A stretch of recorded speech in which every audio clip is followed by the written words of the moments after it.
Hai movie lovers, ada Mincan lagi nih ya di sini. Yuk, simak langsung ke alur ceritanya ya.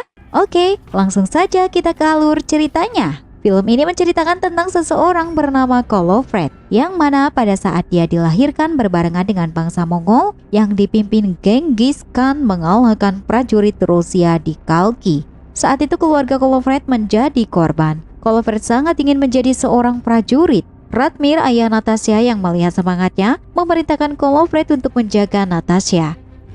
За Настей приглядывать. Kolofred kembali berjalan menuntun kuda Natasha di belakang para prajurit Ryzan. Dalam perjalanan, mereka mendapat serangan dari bangsa Mongol. Semua prajurit tewas.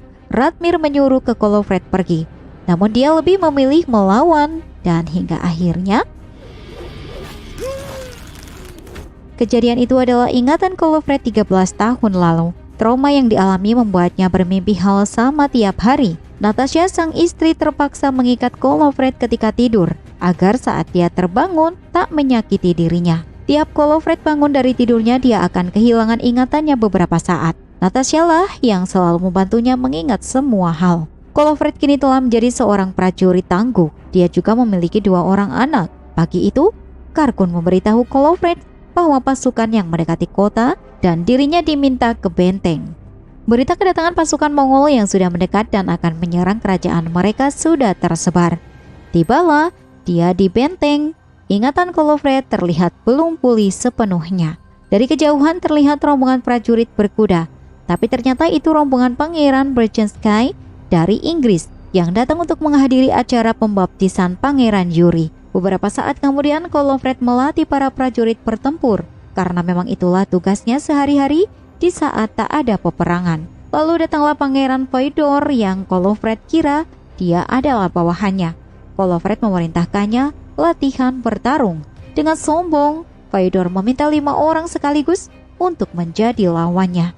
Tapi tantangannya itu tak banding dengan keahlian bela diri yang dimiliki. Hingga akhirnya sang pangeran dipermalukan oleh para prajurit. Keesokan harinya pelaksanaan acara pembaptisan anak Raja Yuri dimulai. Belum selesai acara, seorang penjaga benteng datang membawa berita bahwa pasukan Mongol telah berada di dekat kerajaan. Berita itu membuat para prajurit dan warga panik ketakutan. Berbeda dengan Kolofred yang tanpa rasa takut sedikit pun tetap meminta pendeta menyelesaikan acara pembaptisan. Kepanikan terjadi di dalam kota. Para penduduk ingin keluar dari sana untuk menghindari pembantaian. Raja Yuri yang menyadari mereka bukanlah tandingan bangsa Mongol. Dia mengirim utusan untuk negosiasi dan mengantar upeti agar mereka tak menyerang Ryzan. Ketika Kolofred tiba di rumah, dia terkejut dengan Pangeran Yuri yang sudah ada di sana.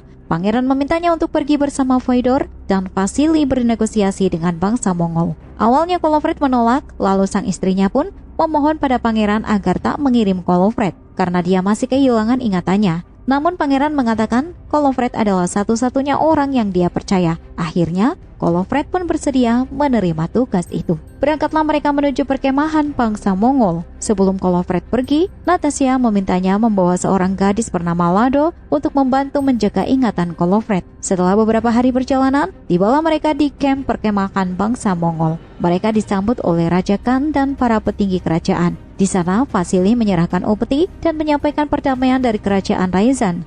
Kolofred dan yang lainnya kemudian disuguhi jamuan makan. Vasily kemudian menanyakan maksud kedatangan bangsa Mongol ke negeri mereka. Khan memberitahu maksud kedatangan mereka adalah untuk menguasai Ryzan. Khan juga mengatakan siapapun yang berlutut padanya maka akan selamat. Fyodor spontan menjawab dia tak bersedia tunduk pada siapapun. Keadaan mulai memanas. Kolofred kemudian memberi isyarat pada kawan-kawannya untuk bersiap. Dia kemudian mengatakan pada Khan bahwa mereka menyerah dan bersedia tunduk. Hal itu dia lakukan untuk melindungi Fyodor, putra mahkotanya. Khan kemudian memberikan Kolofred sebuah titah, di mana titah itu berisi tak akan ada prajurit manapun yang menyerangnya. Dia juga bisa meminta apapun dari negara-negara yang berada di bawah kekuasaan bangsa Mongol. Di bawah meja ternyata ada para budak yang selama ini jadi topangan meja makan. Mereka adalah orang-orang bangsa Ryzan, yang salah satunya adalah Radmir, ayah Natasha. Mereka kemudian keluar dan pertarungan pun terjadi.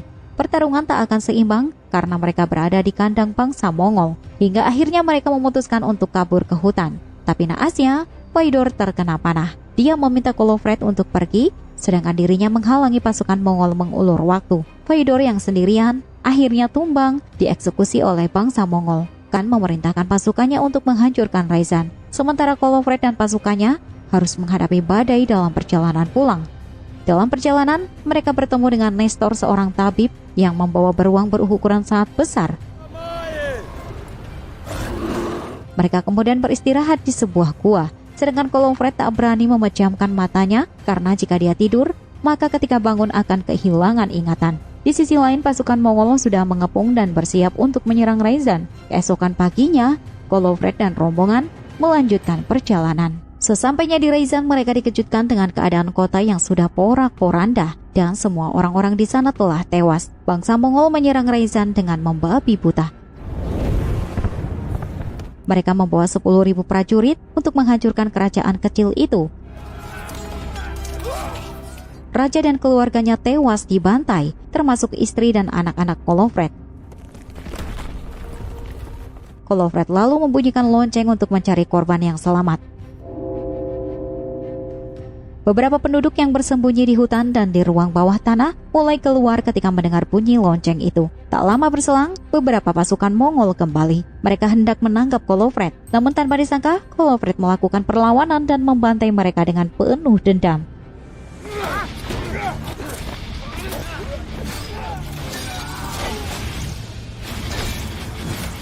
Kolofred kemudian mengirim beberapa orang untuk meminta bantuan kepada negara sahabat.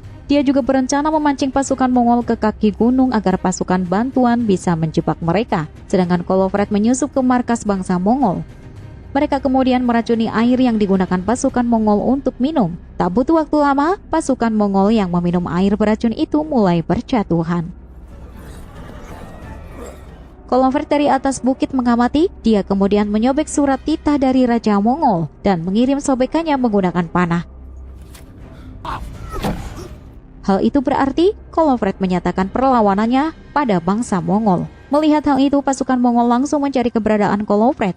Tibalah prajurit Mongol di lokasi. Kolofred pun telah menunggunya di sana. Ternyata itu adalah jebakan yang telah disiapkan oleh Kolofred untuk menghabisi mereka. Setelah para pasukan Mongol dihabisi, tiba-tiba Kolofred terjatuh. Dia pingsan karena sudah 3 hari tak tidur. Lado panik. Hal yang bisa dilakukannya adalah mengikat dan menjaganya. Malam harinya, Lado membangunkan Kolofred. Namun sayang, Lado gagal membantu Kolofred mengingat. Hingga akhirnya Kolofred mengamuk dan teman-temannya kemudian menenangkan Kolofred. Di sisi lain, para utusan yang meminta bantuan pada negara-negara sahabat telah sampai tujuan. Namun sayangnya mereka semua tak bersedia membantu. Sedangkan Kolofred dan teman-temannya menyamar dan menyusup di perkemahan tentara bangsa Mongol. Mereka menyebarkan teror dengan menakut-nakuti prajurit karena bangsa Mongol percaya dengan tahayul. Kolofred membuat kekacauan dengan menembakkan ketapel-ketapel dan menghancurkan tenda.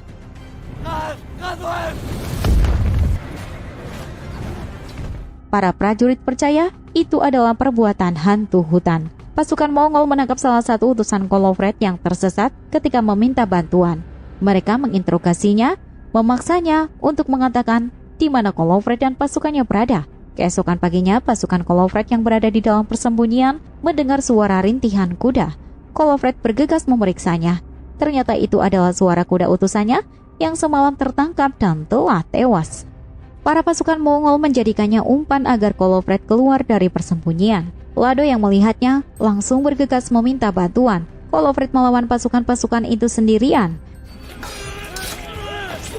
Berhadapan langsung dengan jenderal perang yang pernah menyakitinya sewaktu kecil dulu, tiba-tiba badai datang bersamaan dengan beruang raksasa milik Nestor.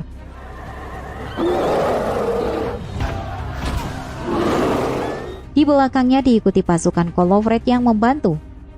Isu hantu arwah hutan masih menjadi perbincangan oleh para pasukan Mongol. Hal itu membuat mereka ketakutan. Jenderal perang mereka melaporkan pada Raja Khan bahwa dia benar-benar melihat hantu ketika mengepung Kolofred. Khan meyakinkan pada bawahannya bahwa itu bukanlah hantu. Di waktu yang sama, Kolofred dan pasukannya mengatur strategi dan jebakan untuk menghadapi pasukan Mongol yang akan datang ke hutan. Karena mereka tahu pasukan Mongol akan mengejarnya hingga masuk hutan.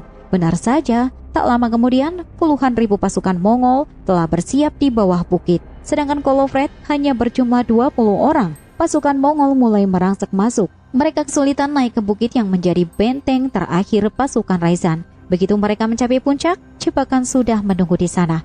Di sisi lain, Karkun membawa para anak-anak dan wanita pergi menjauh dari pertempuran itu agar selamat.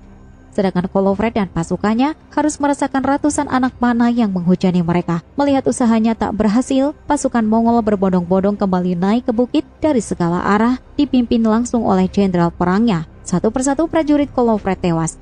Hingga akhirnya Kolofred berhadapan langsung dengan jenderal mereka. Hanya dengan sekali tebas, Kolofred menumbangkannya. Kolofred dan sisa pasukannya berhasil mengalahkan mereka semua. Hal itu tentu membuat nyali Raja Khan menjadi ciut. Khan kemudian menawarkan kerjasama, namun ditolak mentah-mentah oleh Kolofred. Padahal Kolofred sendiri menyadari bahwa bantuan untuknya hingga kini tak juga ada yang datang. Raja Khan kemudian mengerahkan ketapel-ketapel raksasa untuk menghancurkan bukit. Kolofred dan sisa pasukannya kewalahan, dihantam bongkahan batu api yang mengarah pada mereka.